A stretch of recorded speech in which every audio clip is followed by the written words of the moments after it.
There's something you should know about Imam Ali.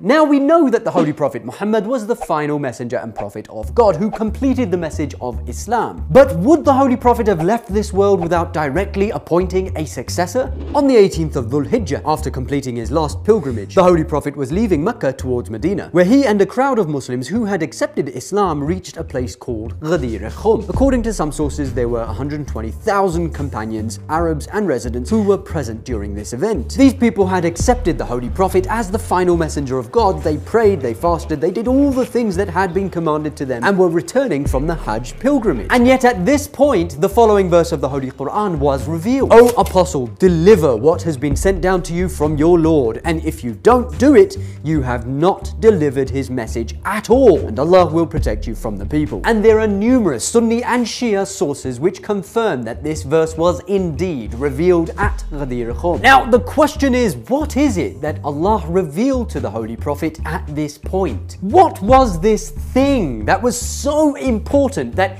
if the Holy Prophet did not convey it to the people, it was as if he had not delivered the message at all? It was extremely hot. And yet upon receiving this momentous verse of the Holy Quran, the Holy Prophet stopped in his tracks in the middle of the Ghadir-Khumm. There were some Muslims who had fallen too far behind. He asked them to catch up. There were some Muslims who had gone too far ahead. He asked them to come back. And then he asked for a makeshift platform to be built from rocks and camel toolings, and then he addressed the thronging crowds of the Muslims. He told the people that he would soon leave this material world and said, I am leaving for you two precious things, and if you adhere to them both, you will never go astray after me. They are the Book of Allah and my progeny, that is my Ahlul Bayt. Then he said, do I not have more right over the believers than they have over themselves? People cried and answered, yes, O Messenger of Allah. Then the Prophet held up the hand of Ali and said, for whomsoever I am the Mawla, this Ali is also the Mawla. The variations of this hadith can be found in way too many sources, both Sunni and Shia. And it was precisely at this moment that this part of the Holy Quran was revealed. This day have I perfected for you your religion and completed my favor upon you, and have approved for you Islam as religion. And here are just some of the Sunni references which clarify that the revelation of this particular part of the Holy Quran was indeed at Ghadir-Khumm. Now it should be absolutely clear from the event of Ghadir-Khumm that the Holy Prophet did indeed leave a successor. But some argue the contrary. For example, when the Holy Prophet said, for whomsoever I am the Mawla, this Ali is also his Mawla, some argue that the word Mawla does not mean master or leader, but rather it means friend. And this doesn't make sense. Why would the Holy Prophet stop in the middle of the desert, gather over 100,000 people, build a makeshift pulpit, announce that he's about to die, and then say, you know this Ali, he's my friend? When everyone already knew that Imam Ali had already received the title of the brother of the Holy Prophet, and that the Prophet had already stated to love Ali is belief and to hate Ali is hypocrisy. Everyone already knew that Ali was a great friend, so why was it so vital for the Holy Prophet to announce with such emphasis at Ghadir-Khumm that for whomsoever the Holy Prophet is a Mawla, Ali is also their Mawla? Could Mawla really mean a mutual acquaintance, or does it mean something more? The word Mawla from Wali and Wilaya all indicate master, guardianship, leadership. Dictionaries give a minimum of 20 meanings for the Arabic word wali. Depending on context, most have to do with the position of leadership and guardianship. Only in one instance, it could mean a friend. The verse revealed before the speech states, O Apostle, deliver what has been sent down to you from your Lord, and if you don't, you have not delivered his message at all. It was vital for the Holy Prophet to announce what he announced. The entire message of Islam hinged on that final announcement. Could that really mean that the entirety of the message of Islam is to take Imam Ali as your buddy? The verse also indicates that the announcement would warrant enmity because it says, and Allah will protect you from the people. If the Holy Prophet was simply announcing friendship, why would that make people want to harm him? Why would that make Allah say, don't worry, I'll protect you from the people? What people? Well, people who have a problem with the authority lying in the hands of Imam Ali. For example, Harith ibn Nu'man came and said, you commanded us to testify that there is no deity but Allah and that you are the messenger of Allah, we obeyed you. You ordered us to perform the prayers 5 times a day and we obeyed. You ordered us to observe fasts during the month of Ramadan and we obeyed. Then you commanded us to offer pilgrimage to Mecca and we obeyed. But you are not satisfied with all this, and you raised your cousin by your hand and imposed him upon us as our master by saying Ali is the Mawla, of whom I am a Mawla. Is this imposition from Allah or from you? The Holy Prophet replied, this is from Allah, mighty and the glorious. Harith was so full of envy for Imam Ali that he cried out, "Oh Allah, if what Muhammad said is correct, then fling on us a stone from the sky and subject us to severe pain and torture." And according to the hadith, Allah sent a stone which struck Harith on the head and left him dead at that very moment. At which point the verse of the Holy Quran was revealed. The questioner questioned about the punishment to fall. For the disbelievers there is nothing to avert it from Allah, the Lord of the Ascent. Furthermore, there were many renowned individuals at Ghadir-Khumm who came to give the oath of allegiance to Imam Ali. For example, the first Khalif Abu Bakr said, "Well done, Ibn Abi Talib. Today you became the leader, Mawla of all believing men and women." If Mawla indeed meant friend, why would Abu Bakr come to Imam Ali and say, "Today you have become the Mawla"? Was Imam Ali not already a friend? Had he previously been an enemy? Let's take a look at how the word Mawla and its derivatives are used in the Holy Quran. Allah is the wali of those who believe. He brings them out of darkness and takes them into light. Would you translate this as friend?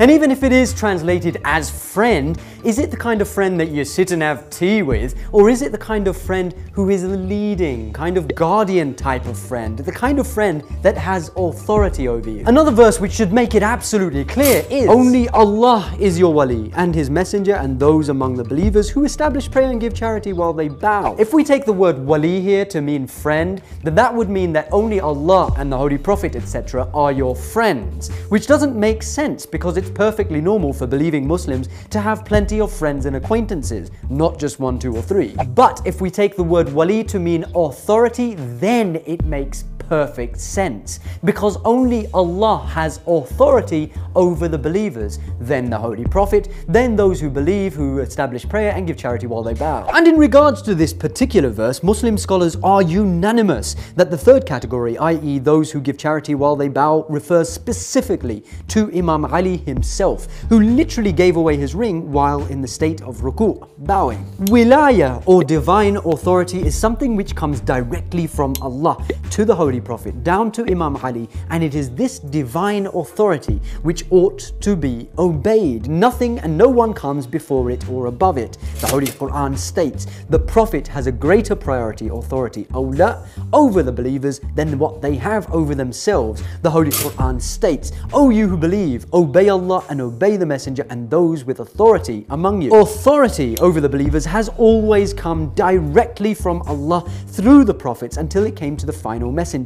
And after this as well, there always has to be an authority on earth for the guidance and well-being of the pure message of Islam, to prevent the message from being changed and to guide human beings to the right path up until the day of judgment and implement the law of Allah on this planet Earth. No one has the authority to come and say, "I will be the guardian of Islam, I will lead the Muslims," going against the divinely appointed wali. That's why, according to the Shia school of thought, any leadership which does not get its authority from Allah is not a legitimate or divine authority. In the lifetime of the Holy Prophet, this divine authority belongs to the Holy Prophet himself, and after the Holy Prophet, it belongs to the infallible Imams. In fact, even a prophet of God does not have the authority to appoint a successor of his own without the permission of Allah. That's why the Holy Quran shows us that Musa prayed to Allah saying, "And my brother Harun, he is more eloquent in speech than I, so send him with me as a helper to confirm and strengthen me."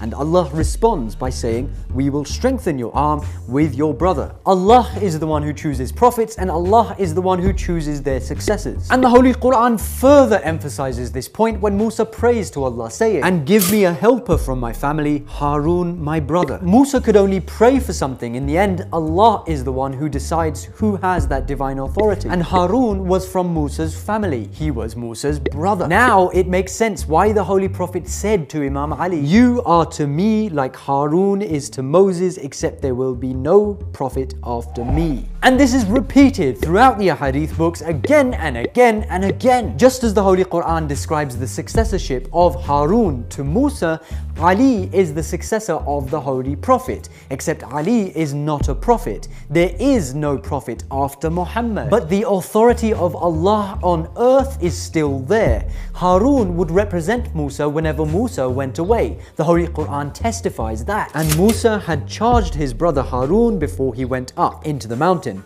Succeed me amongst my people. Do right and follow not the way of those who do mischief. Musa left his people for a mere 40 days, and yet he does not leave his people without a divine authority. How could we even imagine that the Holy Prophet Muhammad himself would leave this world and not leave a representative? No, in the same way that the Prophet Musa was succeeded by someone in his own family, the Holy Prophet Muhammad was also succeeded by someone from his own family. And this has been the case from the very beginning. Surely Allah chose Adam and Nuh and the descendants of Ibrahim and the descendants of Imran above the nations, offspring one of the other, and Allah is hearing, knowing. This line of authority which is chosen by Allah does not end with the Holy Prophet, but rather it continues until the Day of Judgment. This is what makes the event of Ghadir so significant. It ensured that even after the Holy Prophet leaves this world, the message will continue. And the Holy Quran states, "Then we gave the book for an inheritance to those whom we chose from among our servants." Even if the Holy Prophet dies, the legacy of Islam will continue through the successors of the Holy Prophet. The Holy Quran also states, Muhammad is not but a messenger. Other messengers have passed on before him. So if he was to die or be killed, would you turn back on your heels to unbelief? Do you think it ends with the Holy Prophet? No, the struggle between good and evil continues, and both good and evil have their leaders. One is divinely appointed and one is not. That's why Sahih Bukhari narrates that the Holy Prophet said that there will be 12 princes after him, all from Quraysh. That's why Sahih Muslim narrates that the Holy Prophet said that Islam will be fortified through 12 successors after him, all from Quraysh. Is it a coincidence that after Imam Ali there were 11 successive Imams, leaders, authorities, walis, who were all divinely appointed by their predecessor, by the authority of Allah, one after the other? Is it a coincidence that these 12, including Imam Ali, were all from the tribe of Quraysh? Is it astonishing that we are waiting for the return of the 12th of these successors, the true authority of Allah on earth, and that this 12th Imam who will establish justice on earth is indeed the Mahdi? Does it now make sense why it is reported in both Sunni and Shia sources that the Mahdi is specifically from the family of the Holy Prophet? The Holy Prophet is reported to have said, "The world will not come to an end until a man from my family, who will be called Al-Mahdi, emerges to rule upon my community." He said, "Anyone who denies Al-Qa'im Al-Mahdi among my children will have denied me." He said, "The world will not come to pass until a man from among my family, whose name will be my name, rules over the Arabs." And he said, "Even if there remains only a day on earth, God will bring forth a man from my progeny, so that he will fill the earth with justice and equity, as it is filled with tyranny." So now that we've understood that wilayah, or divine authority, belongs only to Allah, and then the prophets and messengers, and then the infallible Imams, where does wilayatul faqih come into this? The wali al-faqih is neither a prophet or an infallible imam. And yet, Imam Khomeini says, the wilayatul faqih is the very same wilayah of the prophet. And that's something we'll discuss another time. Remember, we have to rise above this whole I'm Sunni, I'm Shia business and just look at the facts with an open mind. And Allah guides whom He pleases. Don't forget to share.